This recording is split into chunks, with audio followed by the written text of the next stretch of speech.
사랑의 하나님 아버지, 오늘도 주의 말씀이 우리의 발에 등불이 되어 주시니 너무 감사합니다. 우리 마음에 참으로 주님으로부터 받은 사랑을 오늘도 기억하고 또 그래서 우리 하나님과 더욱 긴밀한 관계 속의 삶을 경영하는 우리가 될 수 있도록 하나님 인도해 주옵소서.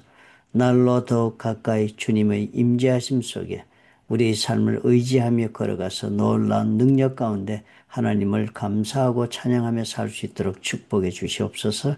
예수님 이름으로 기도합니다. 아멘. 9월 30일 사도행전 10장 36절부터 48절의 말씀입니다. 오늘 이 기록은 고넬료의 회심과 성령 세례 사건이죠. 그런데 이 사건이 교회의 역사에서 하나의 분수령과도 같은 그런 사건으로 지금 기록되어 있는 아주 중요한 그런 기록입니다. 경건한 이방인 고넬료였습니다. 이방인이라는 사실은 대단히 그 당시는 엄청난 의미가 있었습니다. 왜냐하면 하나님을 공식적으로 그리고 또 합법적으로 아는 길이 오직 유대인에게 주어져 있었기 때문에 그럼에도 불구하고 이방인들이 이 하나님을 믿고 하나님의 말씀을 따라 산다는 것은 엄청난 그런 일입니다. 그런데 이 고넬료가 그런 경건한 이방인이었습니다. 그래서 하나님을 믿는 유대 백성들이 가난하고 또 고통받고 있을 때 그들에게 많은 구제를 베푼 그런 정복자인 로마 군의 백부장이었습니다. 그런 고넬료와 그의 가족들이 온 사람들이 복음을 듣고 성령을 받았다는 것은 단순한 개인적 회심 사건이나 한 가족의 사건으로 끝나는 것이 아니라 하나님께서 온 인류에게 구원의 문을 여시면서 복음을 전해 나가시는 일을 시작하였다는 것을 우리에게 보여주는 그런 선언적 사건의 의미가 있는 것입니다. 그러니까 베드로가 전한 이 복음의 요지가 분명하지 않습니까? 오늘 우리가 읽어보니까 복잡하지 않습니다.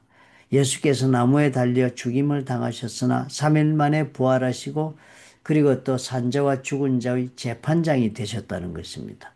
그리고 그 이름을 믿는 자마다 이 재판장이 내리는 재판의 그 심판에서 죄사함을 받는 그런 이름이 역사가 있다라고 가르쳐 주었습니다.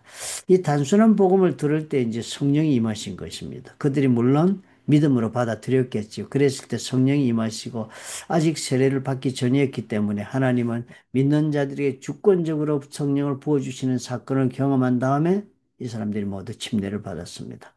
오늘 우리에게 중요한 그런 메시지를 전해주고 있는 사건이 될 수 있습니다. 첫째로 복음은 모든 사람들을 위하여 하나님이 준비하신 선물이다 하는 것입니다. 그러니까 고넬료와 그의 집은 유대인이 아니었음에도 동일하게 성령을 유대인들이 받듯이 받았습니다. 이는 복음이 특별한 어떤 민족이나 문화에 갇혀 있는 것이 아니라 모든 사람을 향한 하나님의 보편적 사랑임을 또 증명하고 있는 사건입니다. 그러므로 우리가 복음을 전하는 것은 단순한 선택이 아니라 이런 하나님의 보편적 구원의 역사에 우리가 다 동참하는 그런 일이 되는 것입니다. 대단히 중요한 의미가 있죠, 그죠? 하나님 우리를 사랑하셨는데 우리를 사랑하신 그 하나님의 사랑을 우리가 알고 살면서 그 하나님이 하시고 있는 일에 우리가 동참한다. 어마어마한 영광의 기회라고 생각이 들어집니다. 참으로 감사한 일이라 또 생각이 들어지지 않습니까? 우리 같은 사람이 하나님의 일을 같이 할 수 있게 해주신다. 그런 사건이 이 고넬료가 우리에게 가르쳐주는 첫 번째 교훈입니다. 그러므로 우리가 어떻게 해요? 이 복음 전도는 의무감으로 우리가 하거나 혹은 또 마지못해 하거나 하는 사건이 아니라 자연적으로 하나님이 받은 은혜에 대한 나의 응답으로 삶으로 표현이 되어야 하는 것입니다. 우리가 만나는 사람들에게 내가 죽을 질병에서 고침을 받았다면 상대방이 죽을 질병이 있을 때 그 고치는 법을 내가 전하고 싶은 강렬한 열망을 느끼는 것과도 똑같은 그런 공감을 형성해야 하는 것입니다. 우리가 만약에 고넬료의 집에 있었다면 그날 어땠겠습니까? 하나님을 찾고 있지만 답을 알지 못하는 건데 누군가가 와서 좀 얘기를 해줘서 알려주면 좋겠다고 했을 그런 마음을 가지고 있었을 때 그 순간에 우리가 복음을 듣고 성령을 임하는 그런 기쁨을 체험할 수 있다면 이 얼마나 강력한 놀라운 인생을 전환시킬 수 있는 그런 사건이 될 수 있겠습니까? 그러므로 우리가 이것을 안다면은 이 모든 사건의 그 강력한 그 메시지의 힘과 그 의미와 그 인생을 변화시키는 그 감동을 우리가 느끼고 있다면 그것을 우리가 정말 나누지 않을 수가 없을 것입니다. 하나님의 마음이 바로 그런 것이다. 이 모든 이들을 구원해서 그들로 하여금 새로운 인생을 사는 기쁨을 주고자 하는 것이 하나님의 마음인데 그 마음을 우리가 품으면 즉 예수 그리스도께서 그 일을 이 땅에 실천하셨는데 그렇게 자기의 몸을 내어주면서 실천하신 예수 그리스도의 마음을 우리가 같이 공감하게 나누어 품을 수 있다면 예수의 심장을 가진다면 우리도 복음은 자발적으로 기쁨 가운데 전하는 그런 일을 하게 될 것입니다. 그러므로 성령께서 이 복음의 전도의 주체가 되신다는 우리가 오늘 고넬료 사건을 보면서 용기를 내십시다. 내가 해야 되는 사건이라 생각하니까 우리는 말로 표현할 수 없어 주저하고 또 내가 하다가 잘못될까 하면 거절당할까 하면 거부감에 대한 두려움 때문에 우리가 복음 전하는 것을 주저합니다. 그러나 결국은 어떻게 오늘 보니까 성령께서 하시네요. 우리는 단순한 예수님의 이야기를 했을 따름이라도 성령께서 이 자리에 임하신 것처럼 그 복음을 듣는 자리에서 임하실 것을 우리가 믿어야 하겠습니다. 우리가 주체가 아니라 하나님이 하시고 싶은 일이므로 하나님이 주체가 되어 하시는 일에 우리는 동참하여서 하나님께서 하시는 일에 도구가 되는 그런 영광을 우리가 영광에 참여한다는 마음으로 우리가 성령에 의지하고 복음을 전하는 담대함을 얻어야 하겠습니다. 해야만 하는 일이 되어서 하는 것이 아니라 하지 않을 수 없는 일이 되어야 합니다. 내가 영혼을 사랑하다 보고 그 영혼을 불쌍히 여기다 보니까 정말 내가 아는 예수 그리스도를 얘기하지 않을 수가 없는 것입니다. 그러므로 어떻게 우리가 먼저 성령 체험해야 합니다. 우리가 먼저 예수 그리스도에 대한 확신을 체험하고 성령 체험을 해야만 복음을 전할 수 있는 그런 공감을 형성할 수 있겠습니다. 내가 왜 예수에 대한 이야기를 하는 것을 두려워하는가? 나는 예수에 대한 이야기를 하고 싶지가 않은가? 그런 생각이 있다면 우리가 이 점에서 점검해야 합니다. 나는 정말 예수님으로부터 받은 은혜가 있는가? 나는 진정으로 구원받은 감격이 있는가? 나는 구원받은 것이 무엇이라는 그 가치에 대한 공감이 있는가 하는 이런 질문을 깊이 해보아야 할 것입니다. 신앙생활은 그러므로 집단적으로 단체 생활로 들어가서 할 수 있는 것이 아닙니다. 나와 하나님과 사실 이 질문을 통한 깨달음을 통해서 나의 하루를 그리고 나의 인생을 그렇게 재편성하고 새로운 가치관을 따라 걸어갈 수 있을 때 예수 믿는 자의 삶이 이루어지고 또 그 기쁨도 공유하게 되고 또 그래서 살아계신 예수 그리스도의 능력도 우리가 경험하게 되는 것입니다.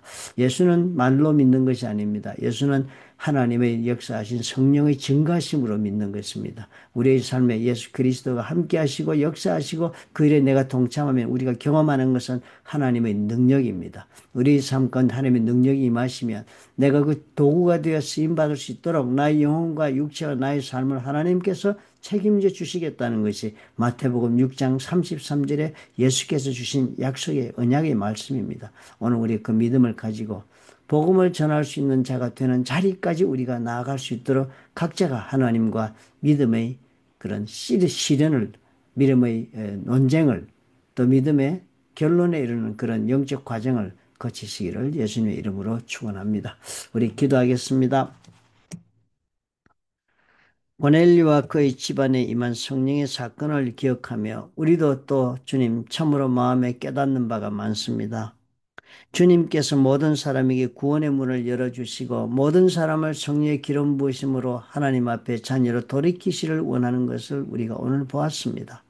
성령께서 임하시면 저들이 복음을 들을 때 성령이 임하셔서 저들로 하여금 믿음으로 이르게 하시면 그 믿음에 이른 자들을 침례받게 하는 사건을 우리가 보면서 우리가 이 거룩한 하나님의 역사에 예수 그리스도의 마음을 나누어 품고 공감하며 아버지 이 길에 동참할 수 있도록 하나님의 은혜를 더하여 주옵소서.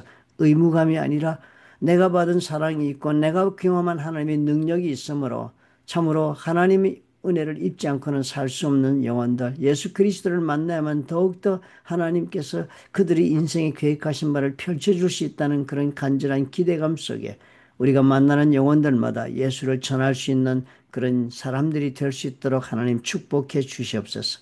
그래서 하나님이 주시는 기쁨을 만끽하며 살아가는 성도의 삶을 우리가 다 이루어 나가도록 축복해 주옵소서. 예수님 이름으로 기도합니다. 그렇습니다. 우리가 예수님을 믿는다 그런다면 단순히 예수를 믿는 것이 아니라 예수님을 통하여 죄사함을 받고 하나님의 그 심판에서 면한 자가 되어서 이 땅에 살면서도 하나님이 다스리시는 나라의 그 복을 누리는 사람이 된다는 것을 뜻합니다. 하나님이 다스리시면 하나님이 그 다스리심의 삶을 받는 자들에게는 창조주신 하나님의 능력과 전지하시고 전능하신 하나님의 능력과 또 우리를 사랑해서 자기 아들을 십자가에 못 박은 하나님의 사랑과 용서가 임하는 그런 풍성한 삶을 우리가 경험하게 된다는 것을 기억합시다. 그러므로 이 삶을 경험한 우리 모두는 어떻게 해요? 오늘 복음 전하지 않을 수가 없다. 내가 이 하나님의 사랑을 누구에게 오늘 전파하면 좋을까 깊이 묵상하시고 그 한 영혼을 위해 기도하고 또 베드로가 고넬로를 그 어려운 걸음을 내어 찾아가듯이 우리도 그렇게 찾아가는 사람이 될 수 있다면 하나님은 우리를 통해 또 성령을 폭포수와 같이 부어주시고 영혼을 구원하시는 걸 경험하게 하실 것입니다.